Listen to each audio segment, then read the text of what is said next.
Good morning, Nookers. How you doing? I owe you an apology.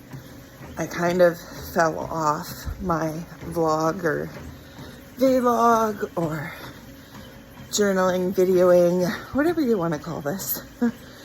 I fell off of it last week just because I wanted to try something a little bit different in that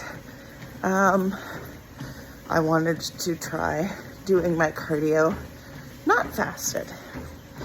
So what I was doing, or let me retract, what I've always done is I wake up, I come downstairs, I check out my DMs or Insta messages or whatever you want to call those.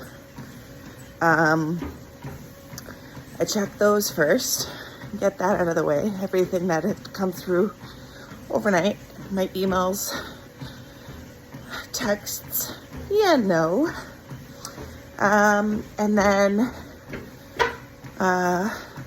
I do my cardio. And then when I'm near my end of my cardio, I hop on here and I say, hello, Nookers. And I spit out whatever random thing I want to talk about.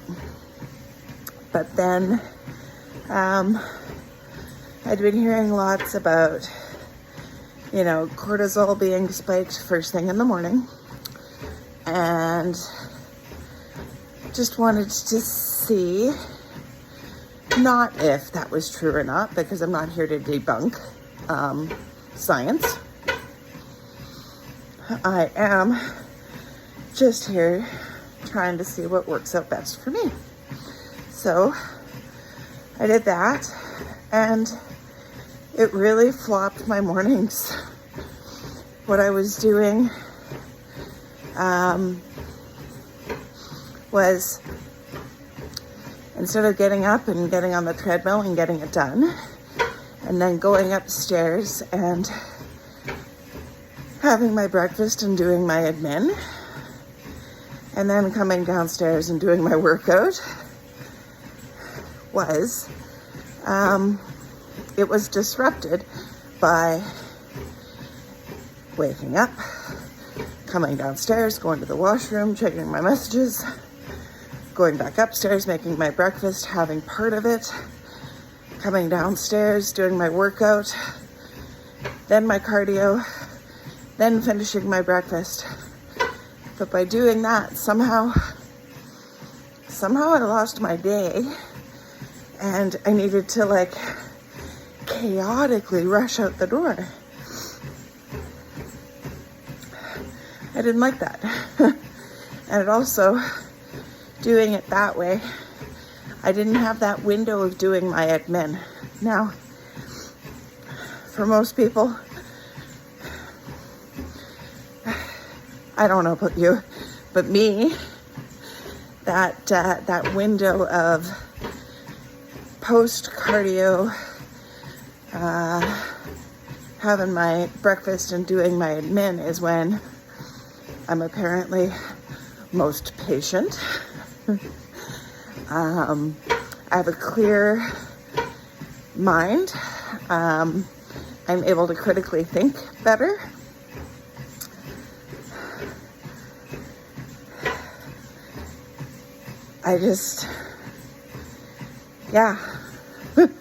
So this week I'm back to doing it fasted, and we'll see how things go again.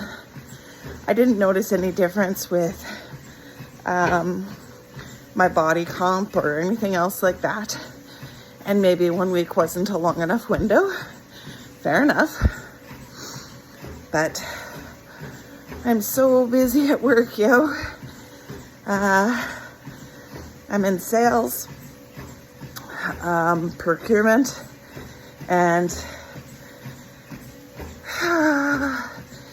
dealing with a lot of different inner departments, a lot of different personalities, a lot of different people, and there's a lot of hats I need to wear in a day.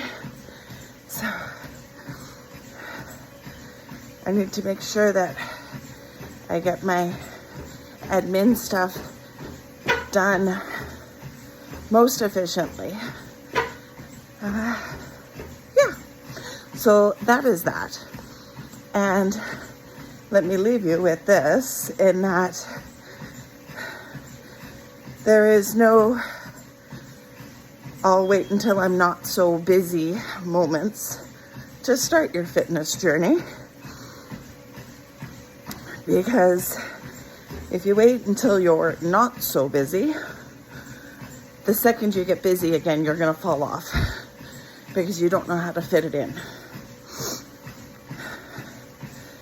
The best time to do cardio, I'm not here to say if it's fasted or in the evening or have breakfast first, or if it's treadmill or elliptical or rowing or swimming, whatever it is, the best form and the best time is whatever time you're going to do it. Because getting it in however you're going to get it in is better than none, or not at all. However you want to phrase that.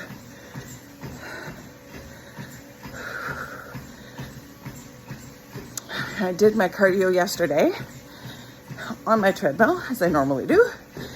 And then I also went for an hour and a half walk with a girlfriend. And she had been saying how that was her cardio. And I was like, oh, just walking? And she's like, yeah, or I go hell bent on my treadmill. And I'm like, okay. Now this is a girl who is 10 weeks out.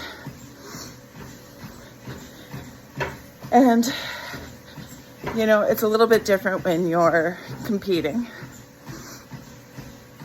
than just doing it for health or wellness or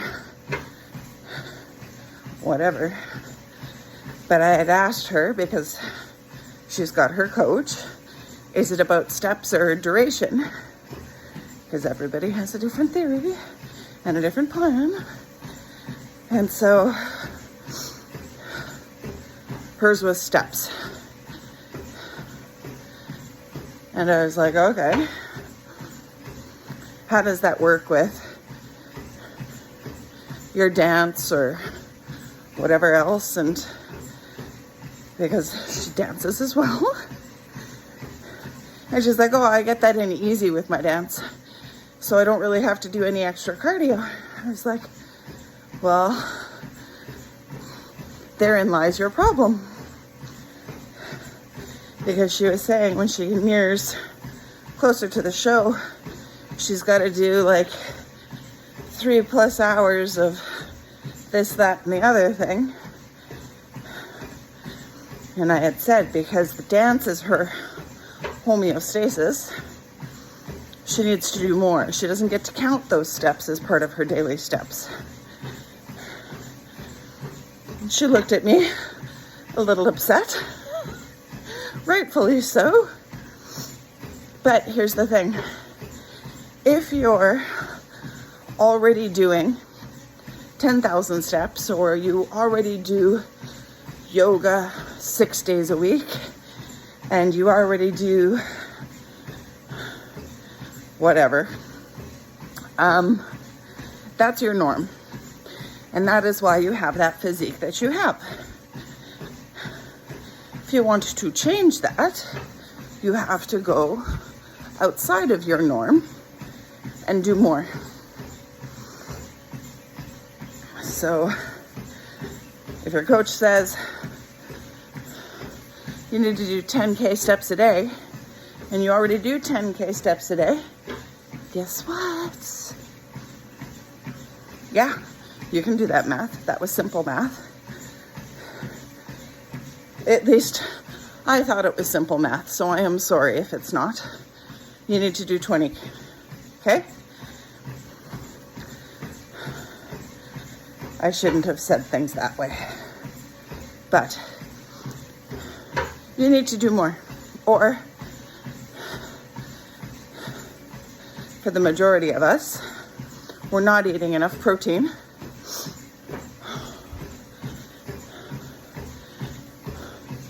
I know there's a few people who look at what I eat and they're like, holy shit, you eat a lot of food.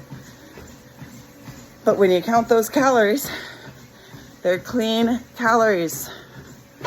They're nothing. And when you add up your 2 pieces of toast and your little bit of avocado and your little bit of tomato and your little bit of mayo, guess what? You have 500 calories.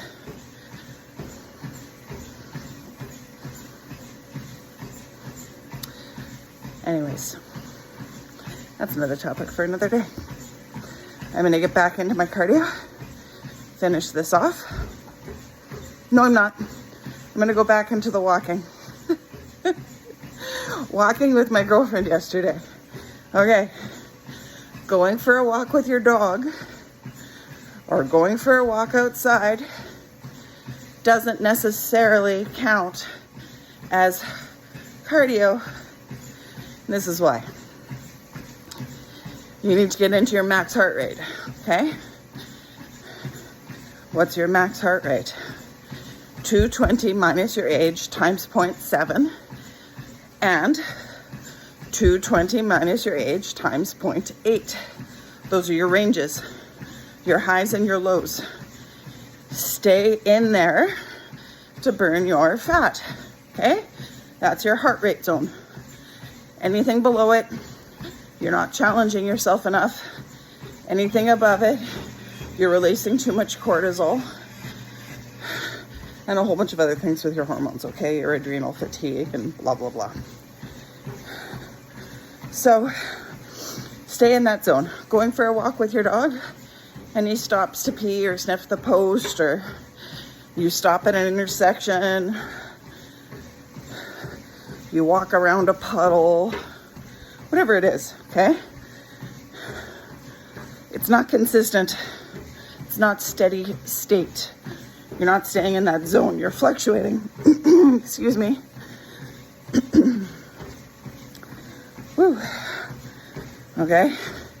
And remember, don't penalize your dog because you've got a walking goal. This is your dog's chance to network. They don't text, they don't social media.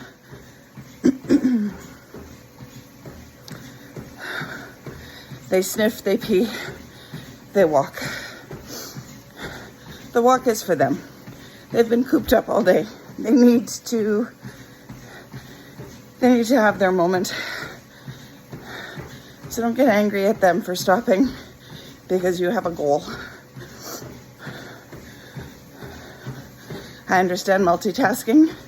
I understand trying to maximize every minute. But that walk with your dog is for them. You love them, let them have their moment. You want to walk outside? Great, go for a walk outside.